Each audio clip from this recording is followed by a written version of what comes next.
indah ya saudara. Kita kembali lagi di tempat ini untuk menyembah dan memuji Tuhan. Amin. Haleluya, haleluya. Mari saudara, silakan berdiri, kita mulai ibadah pagi hari ini. Biarlah kita mau mengundang Tuhan Roh Kudus untuk hadir dan menjamah setiap hati dan dipenuhi dengan hadiratnya. Haleluya. Mari kita mau menyembah, kita mau angkat pujian, mau angkat sembah syukur dulu di atas mesbahnya. Haleluya Yesus. Haleluya, haleluya Yesus.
Terima kasih Tuhan Yesus. Kami sangat mengucap syukur Tuhan Yesus pagi hari ini bahwa Engkau masih tetap terus bersama dengan kami. Engkau yang masih tetap terus menyertai kami Tuhan dengan kasih-Mu yang tidak ada henti-hentinya. Terima kasih Tuhan Yesus. Kami tidak pernah lelah untuk menaikkan ucapan syukur kami di atas mesbah Tuhan Yesus. Sebab hanya itu yang dapat kami kembalikan kepada-Mu Tuhan Yesus.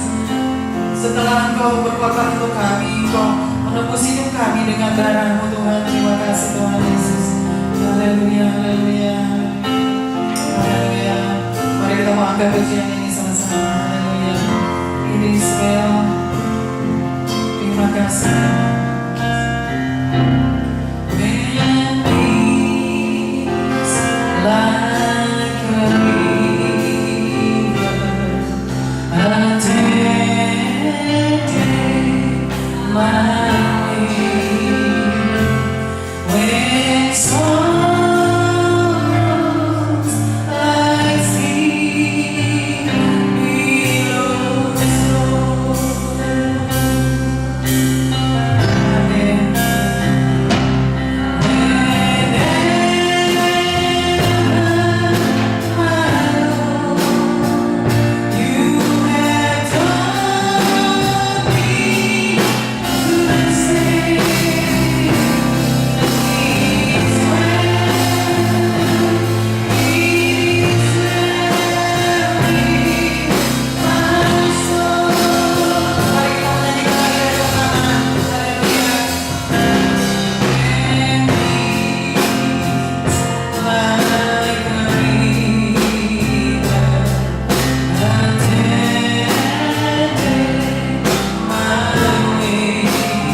musibah yang begitu berat di dalam hidupnya.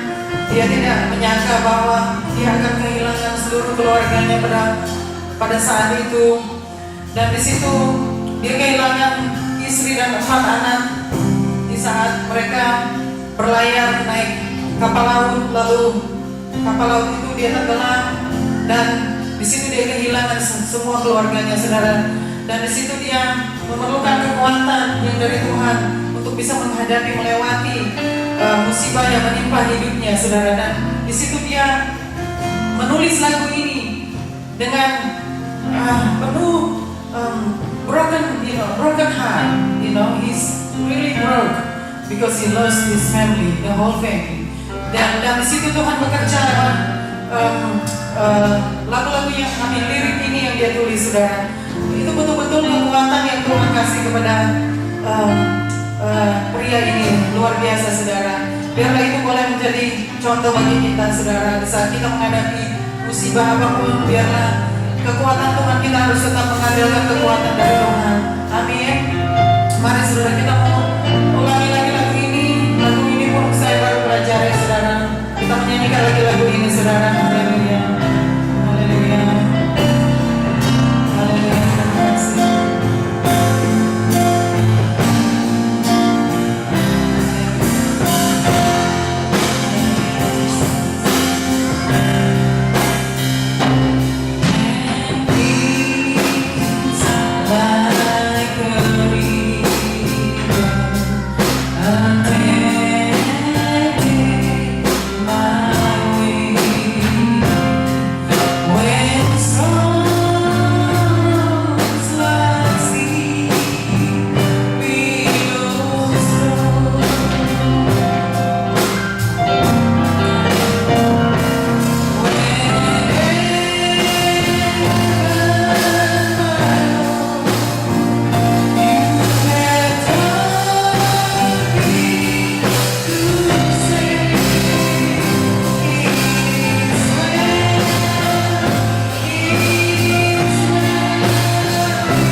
Engkaulah gunung batu kami Tuhan.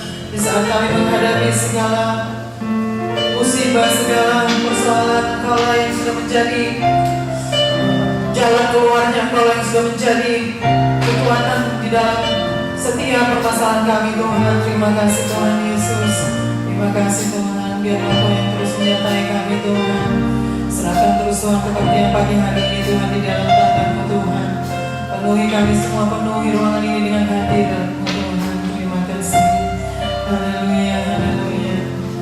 Apalagi sehabis hujan, duka dan setiap duka kita saudara, ada berkat di balik setiap duka kita. Amin saudara. Haleluya, haleluya. Mari kita mau angkat pujian ini saudara.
Engkaulah harta yang tak ternilai Tuhan Yesus. Terima kasih Tuhan. Di balik duka kami, Engkaulah harta yang tak ternilai. Terima kasih Tuhan Yesus. Haleluya, haleluya. Kami mau memuji-Mu dan meninggikan nama-Mu Tuhan. Terima kasih Tuhan Yesus. Haleluya, haleluya. Amin. Amin. Kita memuji Tuhan Yesus. Kita menyanyikan bersama Yesus lakukan perkara besar. Amin.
Tidak pernah kecewa ya saudara di saat kita mengiring Yesus. Amin. Haleluya, haleluya, haleluya, haleluya. Mari saya silakan saudara duduk kembali. Haleluya. Terima kasih Tuhan. Saya memberi kesempatan untuk ada yang mau sharing pagi ini. Ada saudara? Enggak ada? Oke. Ada? Yes. Oh.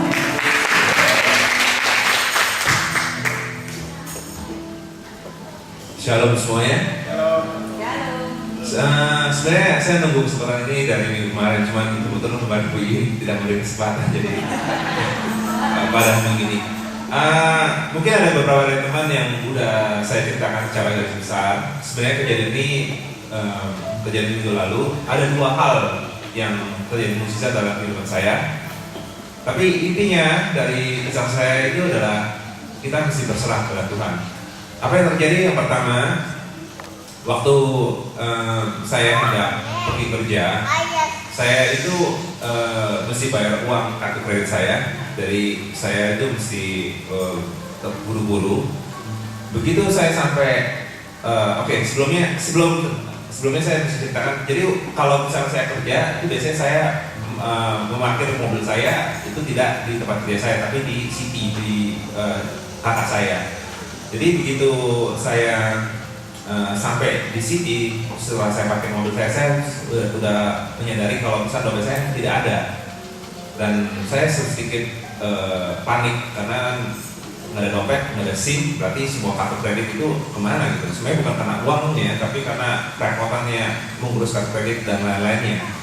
Dan saya telepon istri saya, kebetulan waktu itu istri saya bilang nggak ada di rumah. Jadi saya suruh istri saya untuk cek ke bank, karena itu tempat terakhir waktu saya bayar kartu kredit saya. Tapi istri saya melaporkan lagi saya di bank nggak ada juga. Wah, saya tambah panik deh. Tapi saya nggak bisa buat apa-apa karena pada hari itu saya mesti kerja. Tapi dalam hati saya bilang gini, ya Tuhan, bila yang terbaik buat saya. Saya nggak tahu apa yang terjadi. Tapi kalaupun ada orang yang menemukannya, saya yakin orang itu tidak akan menggunakan kartu kredit saya. Jadi selama 10 jam saya kerja itu saya tidak memblok kartu saya, karena saya nggak ada waktu untuk menelpon ke kartu kredit saya, ke company kredit saya. Jadi saya saya cuma beriman aja gitu. Begitu saya pulang, saya baru ada kesempatan untuk menelpon kartu kredit company saya blok semuanya. Tapi puji Tuhan, pada saya tanya, ada transaksi yang mencurigakan nggak? Mereka bilang tidak ada. Karena sebelumnya saya pernah ada kejadian, saya pernah kartu kredit saya itu dipalsukan. Jadi berapa tahun lalu kartu saya itu dipakai sama orang lain, 3.000 dipakai buat beli TV dengan tanpa sepengetahuan saya. Jadi kartu saya duplikat. Jadi saya ada ketakutan juga. Tapi dari kartu itu lucunya iman saya lebih kuat gitu. Saya berserah kepada Tuhan, Tuhan yang terbaik buat saya. Dan Tuhan menjadi yang. Dan tiba-tiba 2 hari setelah kejadian, saya bisa dapat pesan kalau misalnya saya harus menelpon orang ini gitu. Dan saya udah tahu orang ini pasti akan membalikkan kartu dompet saya. Besok paginya begitu saya telepon, dan benar orang itu menemukan dompet saya di jalan. Singkat cerita, saya mendapat balik kartu dompet saya secara utuh. Maksud saya utuh, uang tetap ada, semua apa yang ada di sana itu tetap ada di sana. Dan lucunya, begitu saya buka, itu kartu kredit saya itu semua melted. Jadi bisa dibayangkan udah jatuh di jalan itu dalam keadaan yang lama. Dan bisa dibayangkan juga ada kesempatan barang orang yang lewat, tapi nggak tahu kenapa Tuhan cuma memberikan orang ini gitu untuk mengambil dompet saya, dan dia menyimpannya tanpa menyalahgunakan kartu kredit saya, dan tidak mengambil uang 1 sen pun. Dan orang yang mengambil kartu kredit saya pun, saya waktu bilang ke dia, apa yang kamu minta gitu, akan saya memberikan gitu sebagai hadiah gitu. Orang itu menolak, karena emang dia memberikan dia melakukan dengan tulus gitu. Dan itulah bedanya. Kalau misalnya Tuhan, kita berserah ke Tuhan, Tuhan masih buka jalan, dan Tuhan akan memberikan suatu perlindungan gitu. Itu yang saya alami dari yang kejadian saya pertama. Yang kejadian kedua, beberapa bulan yang lalu, mungkin 6 bulan yang lalu, orang tua saya datang ke Australia untuk menjenguk saya dan anak saya. Ya mungkin bisa dibayangin kalau namanya orang tua saya mau lihat cucunya itu begitu senang ya. Dan waktu itu musim sekolah, jadi waktu itu saya habis mengantar mereka ke airport, mereka istirahat sebentar, beberapa jam di tempat saya. Pada waktu jemput anak saya si Jeremy di sekolah, ya saya ajak beliau untuk datang melihat anak saya. Tapi karena waktu itu saya datangnya agak sedikit telat, jadi susah untuk cari parkir. Dan saya parkir untuk sementara di no stopping sign. Ya, saya pikir selama ini nggak ada ranger, jadi saya oke aja gitu. Karena posisi itu yang paling dekat dengan kita masuk sekolah. Begitu saya turunin, tak lama kemudian ranger datang. Dan biasanya itu ranger itu jalan kaki, yang ini nggak mobil. Yang mobil bawa foto. Singkat cerita saya kena jeprek. Nah itu seminggu kemudian saya dapat surat cinta. Surat cinta itu saya mesti bayar intinya $459 plus 2 demerit poin hilang. Saya bilang, saya argue ke SDRO. SDRO itu sebagai semacam lembaga government yang maksudnya dia semacam pengadilan. Saya bilang, saya argue, saya begini. Meskipun saya salah, saya akui. Tapi ya kita mungkin nggak terima ya kalau saya dapat surat cinta sama hal itu. Singkat cerita saya kirim surat ke mereka dan saya ditolak. Ya, saya berserah. Yaudah, saya pikir oke ditolak, kita pergi ke court.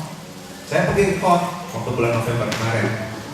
Tapi ternyata di court mereka tidak melakukan apa-apa. Saya cuma reschedule court lagi.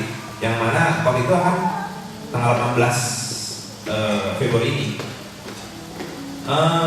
Singkat cerita, minggu lalu tiba-tiba saya dapat telepon, miss call. Saya nggak tahu nomor siapa gitu. Karena waktu itu saya tidur. Saya berusaha telepon, ternyata dia bilang dari konsel botani, yang mana konsel yang memberikan saya fine itu. Saya telepon dan tiba-tiba orang itu yang tim leadernya itu, yang saya ngomong itu bukan anak buah yang buatan saya itu, tapi tim leadernya. Dia bilang, saya akan menghapus, akan withdraw kamu punya ini penalti notis kamu di court. Jadi kamu masuk court asal kamu tidak menuntut uang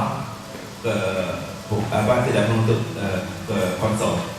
Wah, saya sedang sangat hati mendengar itu gitu. Meskipun awalnya saya sempat dekat dia juga. Oh, saya akan pakai pengacara gitu. Karena dia tanya apakah saya akan bawa pengacara gini. Saya bilang iya, saya akan bawa pengacara gini. Karena saya merasa nggak bersalah gini. Ya, itu udah saya kirim email apa yang dia minta. Meskipun sekarang sudah proses karena sebelum dapat balasan dari mereka gitu, apa selanjutnya gitu. Cuman saya pakai formula saya lagi, berserah. Jadi ya udah saya berserah lagi. Saya bilang apapun yang terbaik, apapun yang terjadi, saya yakin pasti Tuhan memberikan satu jalan terbaik. Apapun hal itu yang terjadi, ada yang kata pun misalkan saya tidak ditolak, saya mesti kuat lagi gitu. Karena belum pasti ya, tapi kan ya kita mempersiapkan skenario yang terburuk gitu. Tapi pasti mungkin ada maksud Tuhan juga gitu. Saya nggak tahu gimana gitu. Tapi saya yakin apapun kalau kita berserah, apapun yang kita lakukan ke Tuhan pasti akan campur tangan. Ya disitulah kesaksian saya. Terima kasih.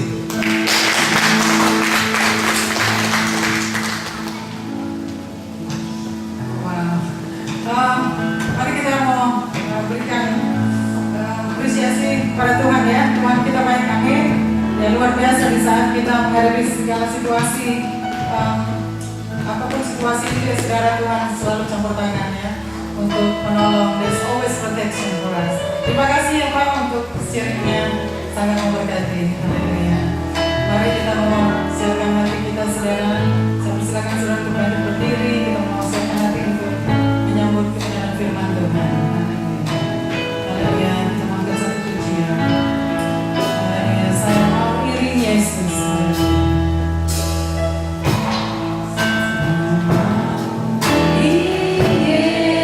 Yesus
Yesus lakukan, saudara. Tuhan Yesus itu dia berkorban hanya untuk saudara dan saya, saudara. Meski kesengsaraan yang sudah ditimpakan kepada Tuhan Yesus, saudara, karena kejahatan saudara dan saya, karena dosa saudara dan saya, our illness, Yesus yang harus menanggung, saudara. Itu hanya karena mau menyelamatkan saudara dan saya, saudara. Dia hanya karena dia mengasihi saudara dan saya. Dia sangat mengasihi saudara. Jadi biarlah lagu ini saudara bisa, boleh menjadi peringatan bagi saudara dan saya, yang mana di saat kita menyanyikan lagu ini bukan hanya sekedar menyanyikan, saudara, tetapi kita harus perhatikan setiap lirik, arti dari lirik lagu ini, saudara. Itu ada si penulis lagu ini, saudara, itu dia bukan cuma sembarang tulis, saudara. Ini ada hadirat Tuhan di saat dia menulis lagu ini. Ada urapan Tuhan, saudara, di dalam setiap lirik. Bagi pencipta lagu itu mesti ada urapan Tuhan, saudara. Jadi mari kita mau menyanyikan lagu ini, saudara, dengan penuh pengertian, dengan penuh penyembahan, yang mana Tuhan Yesus itu cuma dia bisa berkorban, saudara. Saudara dan saya belum tentu bisa berkorban seperti Tuhan Yesus untuk menolong sesama kita, untuk mengasihi sesama kita. Enggak pernah, saudara. Saya belum pernah menemui, saudara, ada orang seperti Tuhan Yesus. Enggak pernah, saudara, selama saya hidup. Mari, saudara, kita mau apresiasi. Give Jesus, all the praise. Give Him the appreciation. Apa yang Dia sudah buat untuk saudara dan saya. Pengorbanannya di atas kayu salib, saudara, itu bukan sekedar pengorbanan hanya main-main, saudara. Itu pengorbanan yang tidak akan pernah terulang kembali, saudara. Mari, saudara, urapan Tuhan itu turun, saudara, ke atas saudara dan saya. Di saat kita menyaksikan namanya, di saat kita sharingkan firman-Nya, itu urapannya turun, saudara, di atas saudara dan saya. Jadi ada hikmat, saudara. Tuhan kasih hikmat kepada saudara dan saya untuk menyaksikan namanya, untuk memberitakan Injil, saudara. Mari, saudara, kalau bukan karena kasihnya saudara, saya nggak mungkin ada berdiri di sini, saudara, di hadapan saudara. Saya masih di tempat kegelapan, di tempat pembuangan, saudara. Mungkin saya harus masuk neraka, saudara. Mari, saudara, karena dosa-dosa saya, kejahatan saya, ya, saudara. Mari, saudara, biarlah saudara mau ingat bahwa kasih Kristus itu sangat penting, saudara. Kasih Kristus itu, saya sendiri nggak pernah berhenti mengucap syukur sama Tuhan, saudara. Itu anugerah, saudara. Anugerah itu nggak akan pernah bisa dibeli, saudara. Dan Tuhan bilang sekali dia dipaku di atas kayu salib, tidak akan pernah terulang kembali, saudara. Mari, saudara, kita nggak mau salibkan Yesus untuk yang kedua kali. Mari, saudara, biarlah saudara mau mendengarkan isi hatinya, mau mendengarkan apa yang Tuhan mau, saudara. Mari, saudara, biarlah lewat pujian dan penyembahan kita mau tinggikan namanya, kita mau agungkan Dia, kita mau berterima kasih dan mengucap syukur yang sebesar-besarnya atas kasih-Nya, saudara. Amin. Mari kita mau angkat bagi saudara pujian ini dengan sungguh-sungguh.